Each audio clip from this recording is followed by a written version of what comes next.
This droid, made out of 2 spheres, is named Cube, and it makes me so happy. So Fern and Cube are now a matched pair of BB units. If you want to adopt them, you have to adopt both. Hello, everybody. Let's see. Uh-oh. Not a good start. My mouth isn't working right this evening. Hello, everyone. Welcome back to the Nook. I haven't streamed from here in a while. Idalwina and Marina are both exploring. Where have we gone here? Idalwina's on Deck 7, Section 17, in the main science airlock. Be careful in there. And Marina, where have you gone? Deck 91. Are we getting enough music? Do I need to bring this up a little bit? There we go. I'm going entirely by waveforms. Deck 91, Section 8, the primary exotic particle archive. So you're just making high energy particles and storing them for later. I love it. Enjoy your stay, Marina.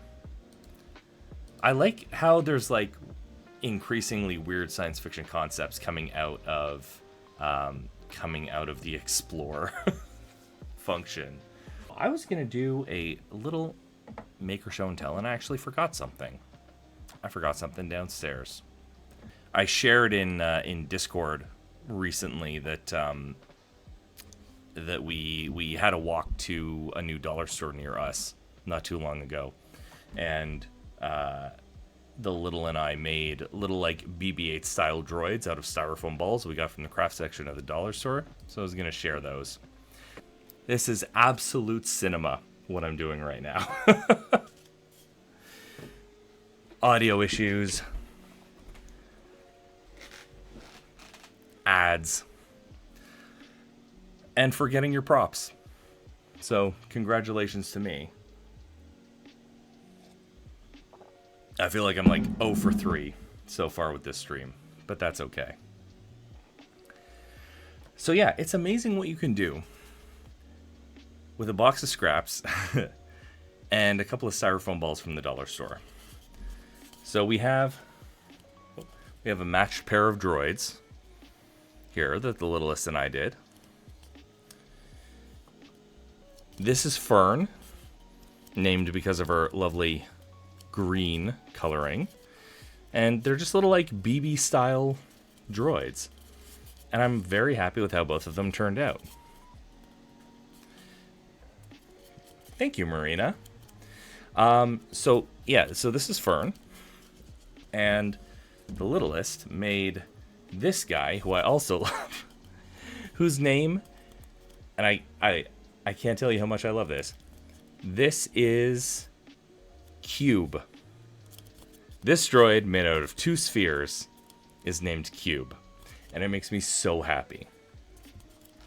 So Fern and Cube are now a matched pair of BB units. If you want to adopt them, you have to adopt both.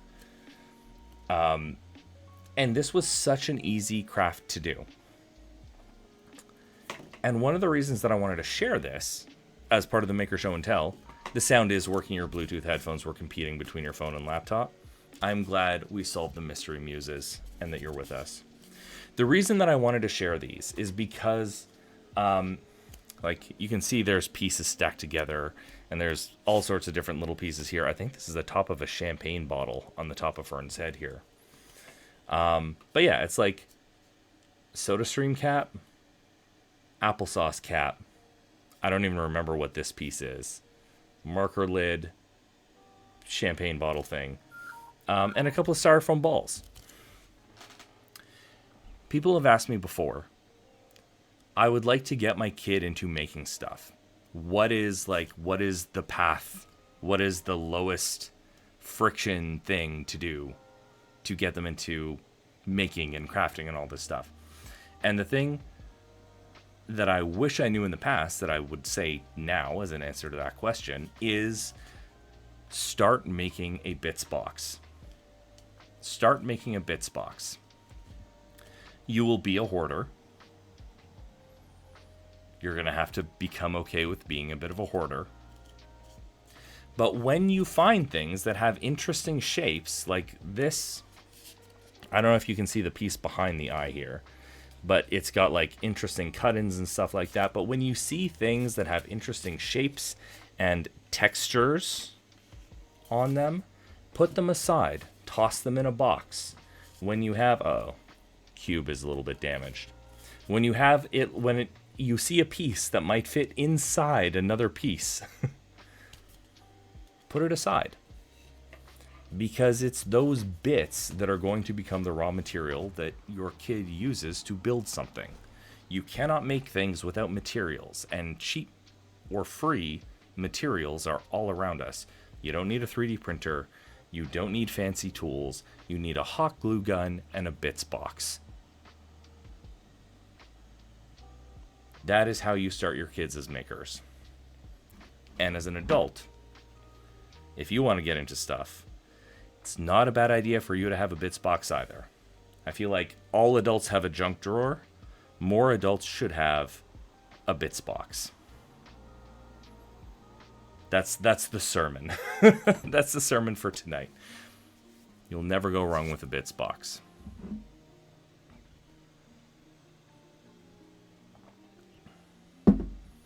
Now, of course, if you want to make something like a video game, you do need some tools. And so, why don't we just play a little? How about we play our game a little bit and see where we stand? I'm going to do a round. I was actually playing this last night on my phone before going to bed, and I realized that I have already kind of succeeded. You're glad I only have one bits box. In fairness, that one bits box is like a Rubbermaid. So, yes, I am also glad I only have one bits box. It is actually due for a bit of a purge and a sort. Because it's getting quite full. But the more of this kind of stuff we do with the little, the more of an equilibrium the level of bits will reach. All right,